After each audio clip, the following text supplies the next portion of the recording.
दोस्तों सीडीपी के एक धमाकेदार क्लास में आप सभी का मेरे इस चैनल पर स्वागत करता हूं। तो दोस्तों आज हम लोग करने वाले हैं टॉप पीवाईक्यू का क्वेश्चन, जो दोस्तों आप लोग के हर साल के एग्जाम में देखा गया है। और ये आप लोग का दोस्तों पेपर 1 एंड दोस्तों आप लोग का पेपर 2 दोनों के लिए स्पेशल होने वाला है। इसीलिए दोस्तों आप लोग वीडियो को फुल वॉच कीजिए, ठीक है। देखिए सवाल नंबर 1 में क्या है कि राजू जो है दोस्तों खरगोश से डरता था। शुरू में खरगोश को राजू से काफ़ी दूर रखा गया, ठीक है। आने वाले दिनों में हर रोज खरगोश और राजू के बीच की दूरी कम कर दी गई। अंत में राजू की गोद में खरगोश को रखा और क्या हुआ दोस्तों कि राजू खरगोश से खेलने लगा। यह जो प्रयोग उदाहरण है दोस्तों, ये किसका है ये हमको बताना है।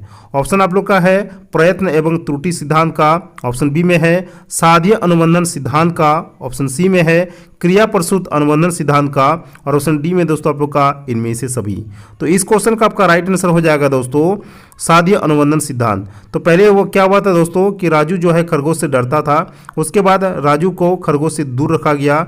उसके बाद दोस्तों दोनों के बीच में जो दूरी थी बहुत ज़्यादा कम हो गई, और अंत में एक दिन क्या हुआ कि राजू को खरगोश जो है उसको गोद में दे दिया। तो ये जो प्रयोग का उदाहरण है दोस्तों, ये जो एग्जाम्पल है ये आप लोग का कौन सा उदाहरण है, ये आप लोग का हो जाएगा साध्य अनुबंधन सिद्धांत का, ठीक है। चलिए आगे बढ़ेंगे। नंबर 2 सवाल। नंबर 2 में आप लोग का एक सवाल है।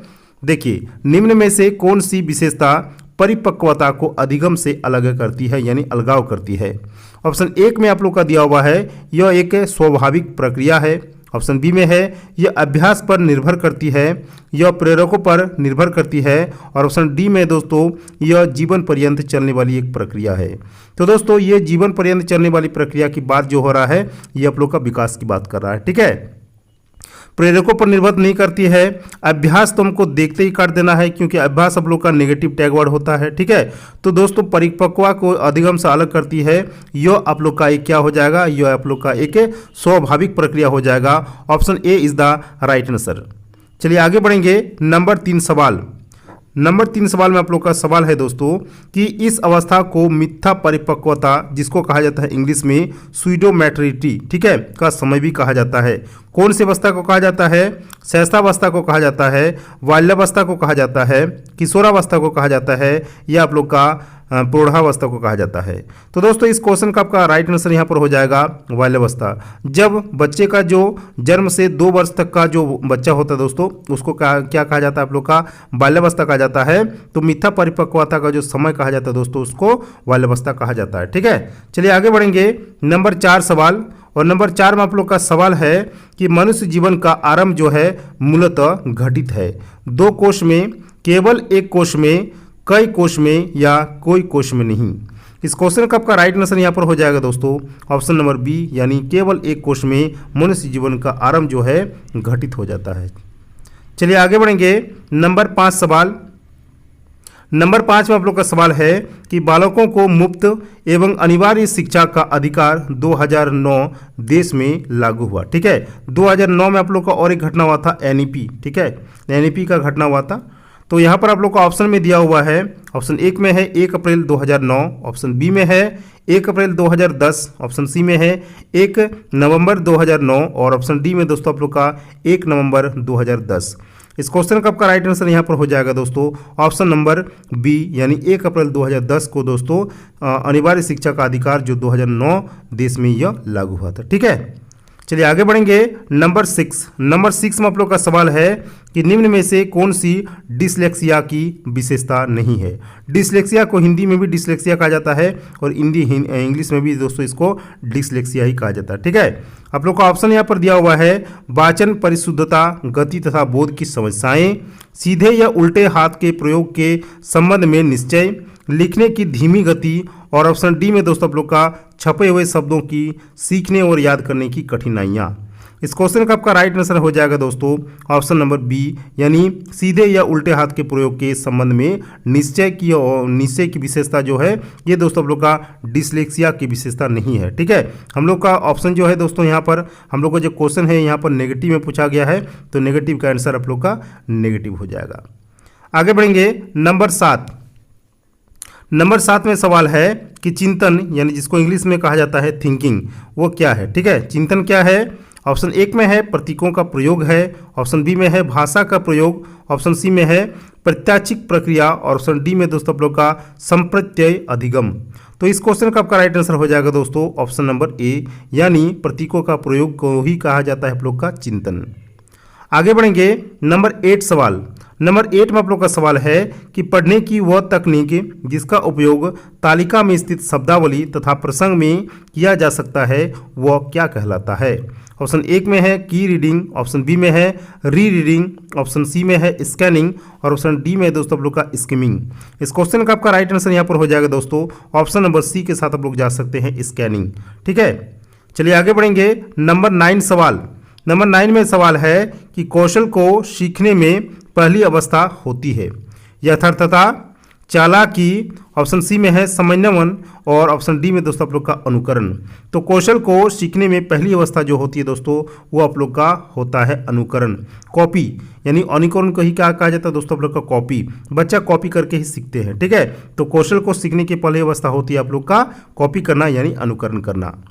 आगे बढ़ेंगे नंबर 10 सवाल। नंबर 10 में सवाल है कि कक्षा में प्रभावी व्याख्यान देते समय एक टीचर क्या करता है, संबंध स्थापित करता है, सार्थक शारीरिक हाव भाव को समावेशित करता है, ऑप्शन सी में है व्याख्यान स्थल पर स्थैतिक बना रहता है और ऑप्शन डी में दोस्तों आप लोग का ध्वनि की तीव्रता और तरीके में परिवर्तन करता है। राइट आंसर हो जाएगा दोस्तों ऑप्शन नंबर बी, यानी सार्थक शारीरिक हाव भाव को समावेशित करता है। ठीक है, ये दोस्तों आप लोग का ज़्यादातर प्राइमरी क्लास के बच्चे जो होते हैं उन सबको दोस्तों जो टीचर पढ़ाना चाहते हैं उसको कैसे करके पढ़ाना होता है, शारीरिक हाव भाव यानी इशारा से ज़्यादा उसको पढ़ाना होता है। ठीक है, इससे दोस्तों क्या होता है बच्चा का जो शिक्षा होता है वो समावेशित होता है। ठीक है, चलिए आगे बढ़ेंगे नंबर 11 सवाल। और नंबर 11 में आप लोग का सवाल है प्रतिभाशाली बालक, ठीक है, तीव्र और आसानी से सीखते हैं। ऑप्शन बी में है जो सुनते या पढ़ते हैं बिना रटे कंठस्थ कर लेते हैं। कंठस्थ जब भी देखें दोस्तों वो नेगेटिव आप लोग का टैगवर्ड होता है। बच्चे को हमको कोई भी चीज़ रटवाना नहीं होता है, कोई भी चीज़ें कंठस्थ नहीं करवाना होता है। ठीक है, वस्तु चिंतन करते हैं, थिंकिंग में नहीं करना होता है। ऑप्शन डी में दोस्तों आप लोग का कम समय में ही अभिप्रेरण का अनुसरण करते हैं। कम समय में दोस्तों बच्चा अनुकरण नहीं कर पाता है, तो ये भी आप लोग का गलत हो जाएगा, ये भी गलत हो जाएगा।